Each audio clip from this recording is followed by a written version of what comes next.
Throughout history, prostitutes were identifiable by the way they dressed. Your grandmother could probably tell you that those ladies of the night were easily spotted on the streets by their scanty, tight-fitting tops and their skin-tight pants or skirts. Can we identify prostitutes in our society today by that standard? Probably not. Oh, the tea is hot, but I'm here for it. Let's get into it.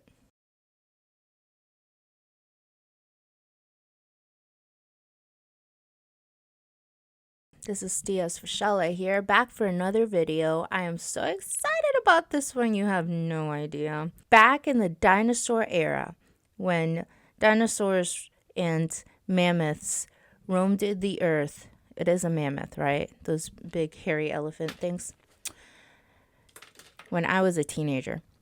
I know. If you're older than me, you're probably like, whatever. But that is how I'm being treated now. Okay?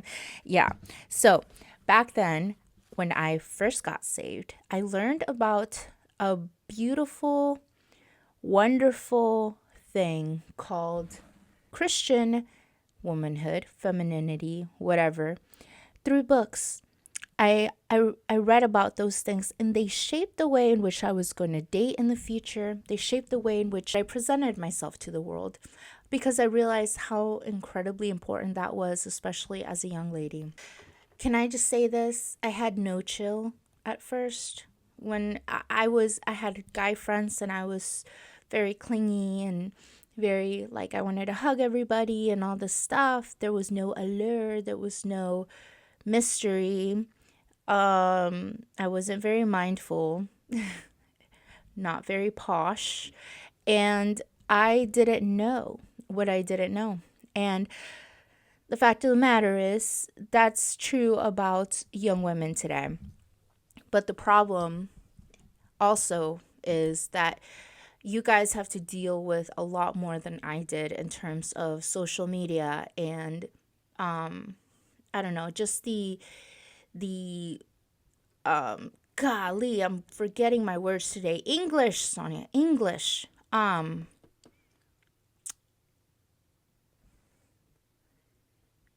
Peer pressure. Oh my gosh, why did that take me so long? Okay, so when it comes to peer pressure, and it's not in the form that it was, told to me when I was a kid. Peer pressure today is you're looking on social media and you look at the way that influencers are influencing, and you're like, oh my gosh, is that what I have to do in order to be pretty, in order to get guys' attention? So, well, listen, I've got a video for you today. And yes, this one's going to be geared mainly toward the young women, but if you're a guy, I want you to chime in the comments and tell me what you think. Guys, men, all of it. Because today we're going to be talking about secrets about guys that shouldn't be secret. When you're like, okay, how'd you come up with such a provocative title? It's literally a title. To this book. This book is one of the books that absolutely changed my life. It changed the trajectory of my life because of what I learned. And it's very sneaky. It's sneaky because it gets you with the title. You're like, oh my gosh, I want to know the secrets. But what it's really about is about you. It's about you as a young woman and the kind of power of influence that you have and how you can mold yourself to be more demure, more mindful. I've been watching videos about guys talking about women at the gym, for example, and how there should be some sort of dress code.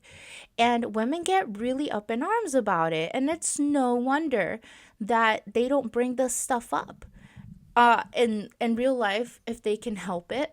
Because women, they're just like, oh my gosh, then you're the problem. I dress how I want to the gym, and this makes me feel comfortable, blah, blah, blah, blah, blah, blah, blah. Listen, sis, okay? There's been gym culture for a really long time. There have been gyms around for a really long time.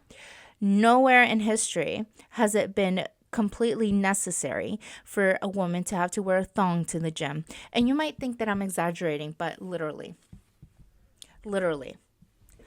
I've seen videos of women working out with booty shorts. When I say booty shorts, I'm talking about they're working out in practically underwear, okay? Their butts are hanging out. And also, like, the moment those leggings came out with the butt crack, you know what I'm talking about? The butt crack leggings that accentuate every single curve in your body. I knew we were doomed. We're cooked, bro. So, I know. I'm totally okay with using Gen Z slang in the cringiest way. I don't care. At the end of the day, there are things that men have been trying to tell us and we don't want to listen because of our own pride. And we say, oh, it's their problem. Why are they looking? Why are they sexualizing me, objectifying me? Sis, get a grip, okay? You know what you're doing. You know what you're doing when you're leaving the house like that. And if you're really only doing it for yourself, you can work out at home. Okay? You can join an all-girls gym, whatever. You don't have to dress like that. And sometimes, hey, I'm not gonna read malice into every single one because sometimes you just don't know. Sometimes you don't know. You see it, it seems normal, and so you do it. But there are so many gold nuggets of wisdom in this book. I cannot stop talking about it. So let's get into it. This book was written by an amazing woman named Grace Dove. Grace has been around, guys, all her life. Let me read you this. She grew up with 4 brothers, is married, has raised 3 sons, and has welcomed tons of their friends into her home. Grace is my friend. Check her out. She's awesome. I don't know if you'll be able to see it. All right, well, you'll get the idea. So Grace Dove is a very sweet lady. When I was 14 years old and I first read this book, she was like my hero. Like I loved her so much, and I emailed her and she emailed me back. She was my pen pal for years, and she was like a mentor to me. And then when the Facebook era came out, I found her on Facebook, and then she kind of watched me grow up, go through some serious things. And then she saw me when I got married and started having kids of my own and stuff. It was a really, really cool experience. I don't know if she's still out there. I hope to goodness she is. And I'm going to try to reach out to her as well. Maybe I will make this into a series, and by the end of the book, I will reach out to her and see if there's any possible way in which I could get on a video call with her. That would be so exciting, because I've never actually gotten to speak with her like on FaceTime before, so that's so exciting. So the first chapter is about modesty. Secret number 1, guys appreciate modesty.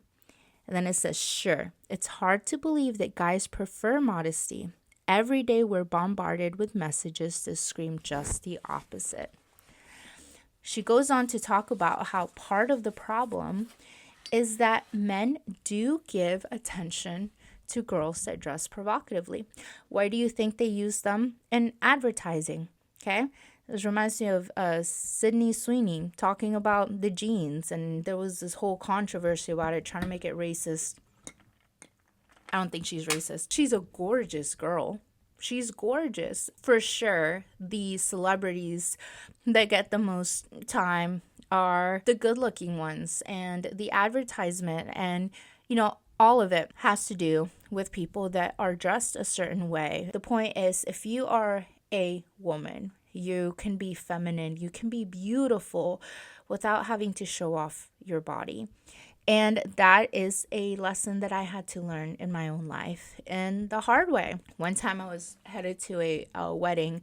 I was in my early 20s, and I was wearing a dress that was a little bit form-fitting, but the top of it was revealing a little bit too much. My friend didn't say anything, and yes, it was a church wedding, but I'm like, maybe I can get away with it. Maybe it's not as bad as I think. So we stopped to get some lunch before we left to the wedding, and there was a group of construction workers that came in. You would think that their eyes were falling out of their heads, okay? The way that they looked at me. They didn't just look, Like, legit. Like, yeah, it was kind of scary.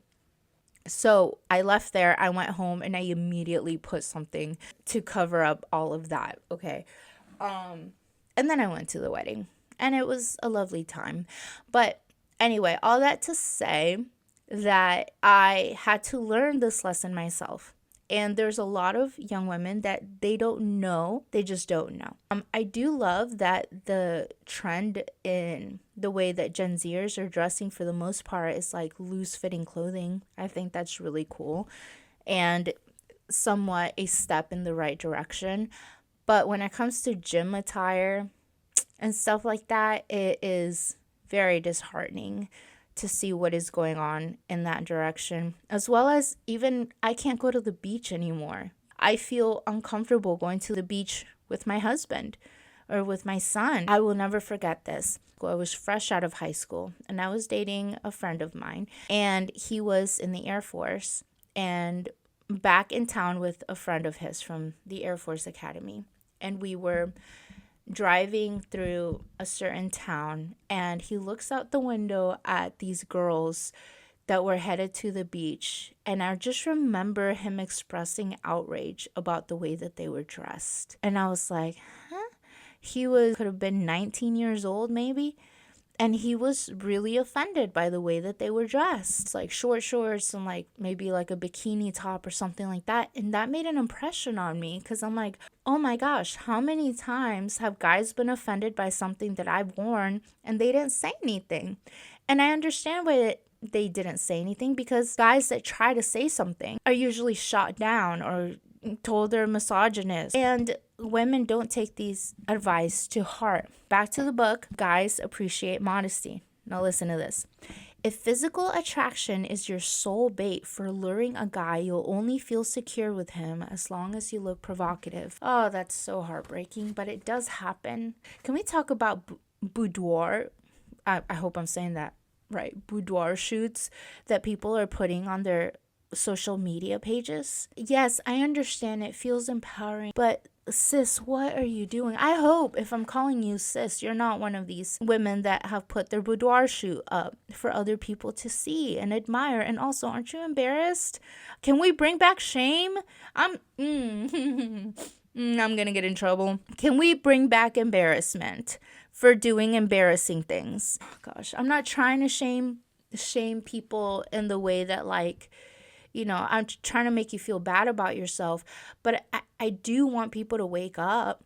It's a real thing that your grandmother might see those pictures, or worse, your grandfather, or your dad, or your friend's dad, and you might make somebody lust that you did not intend to make lust. Like, that's kind of scary, kind of weird, a little weird, just a little weird. I'm sorry, Rachel Zegler. I'm not sorry. You're a terrible, terrible Snow White. All that to say, modesty, guys. So what does that look like practically? Okay, you can wear leggings. Sure. Can you wear something that covers your butt? Or can you wear something on top of it? Can you wear like a little dress or something? Can you make sure that they're completely covering your bosoms? There are ways in which you can dress up. Something would otherwise be considered skimpy. Yes, dressing a certain way might get somebody's attention, but I can tell you for sure that the way that I dress changed when I got married. The moment I got married, he's like, hey babe, I really need you to stop wearing those kinds of leggings in public. I need you to cover your butt, please.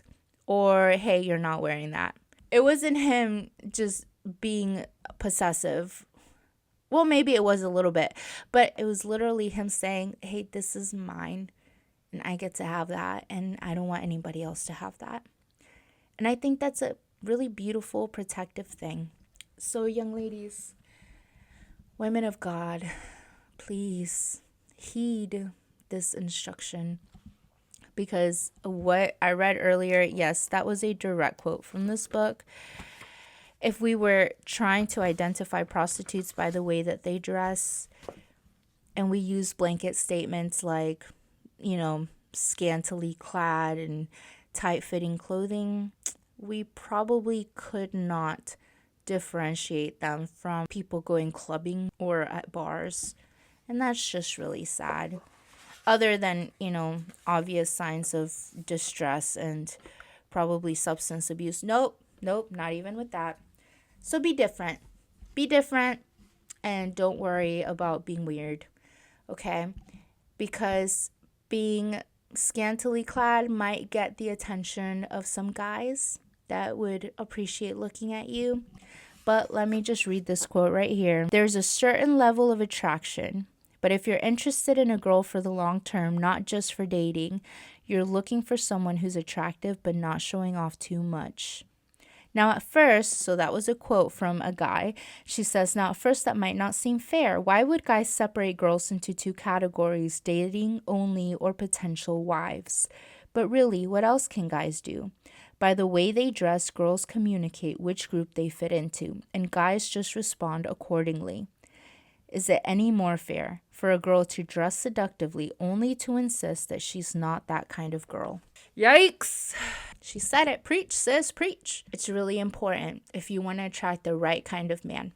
Attract him with the things that you're looking for in a godly husband. If you want a man that knows scripture, how about you know scripture?